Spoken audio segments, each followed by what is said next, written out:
Sa video po na ito ay alamin natin ang pinakabagong milestone ni Bitcoin nang malampasan na nito ang market value ng silver at naging pangwalo sa pinakamalaking asset sa buong mundo.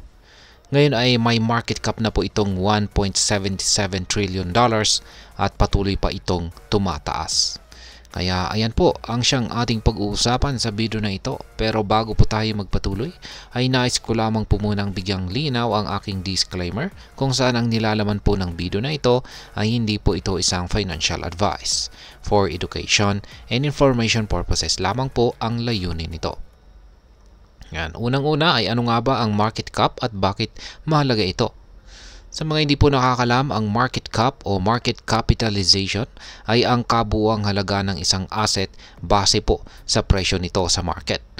Para makuha ito ay imumultiply lang ang kasalukuyang presyo ng isang Bitcoin sa kabuuang bilang ni Bitcoin na nasa sirkulasyon.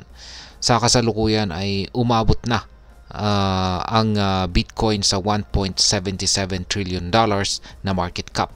Kaya nalagpasan na nito ang market cap ng silver. Ngayon ay bakit nga ba mahalaga ito? Ang mataas na market cap ay nagpapakita po ng tiwala at pagtangkilik ng investors sa asset. Kapag mataas ang market cap, mas nagiging kaakit-akit ito sa mas maraming tao, lalo na sa malalaking institutional investors tulad po ng mga kumpanya at bangko. Ngayon ay ano naman ang nagdulot sa pag-angat po ni Bitcoin at nagawa pa niyang higitan ang silver. Isa po sa mga pangunahing dahilan ng pagtaas ng presyo ni Bitcoin ay ang suporta mula po sa bagong administrasyon ng US. Lalo na't ang bagong presidente na si Pangulong Donald Trump ay nagpapakita ng pagiging pabor sa cryptocurrency. May mga pangakong ibinigay ang administrasyon na posibleng makapagpaunlad sa crypto industry sa US. Kaya dumami po ang interest ng mga investors na pumasok dito sa crypto market. Bukod dito ay nakatulong din ang sunod-sunod na pag-abot ni Bitcoin sa bagong all-time high na presyo nito. Nito pong mga nakaraang araw kung saan ngayon ay halos nasa $90,000 na ang presyo ng kada Bitcoin. Ang ganitong pag-angat ay nagbunga po ng malaking ang ganitong pag-angat po ay nagbunga ng malaking pagtaas sa market cap ni Bitcoin. Kaya nalampasan po nito ang silver at pati na rin ang Meta, ang parent company ng Facebook. Ngayon ay ano naman po ang susunod na target ni Bitcoin? Sa kasalukuyan, si Bitcoin ay nasa likod po ng Saudi Aramco, isang malaking kumpanya ng langis, kung saan ay meron po itong market cap na $1.804 trillion. Ayan po. Kapag tumaas pa si Bitcoin sa $91,000, posibleng malampasan nito ang Saudi Aramco. Ang mga susunod na target ay ang Amazon na may market cap naman na $2.174 trillion.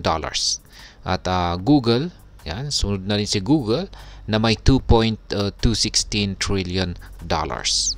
Ang ambisyosong target ng mga Bitcoin proponents ay ang pag-abot nito sa market cap ng gold na kasalukuyang may halagang $17.514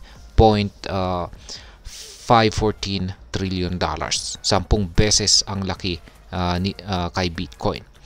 Upang malampasan po ang gold ay kailangan umabot ang presyo ni Bitcoin sa halos $1 million bawat coin.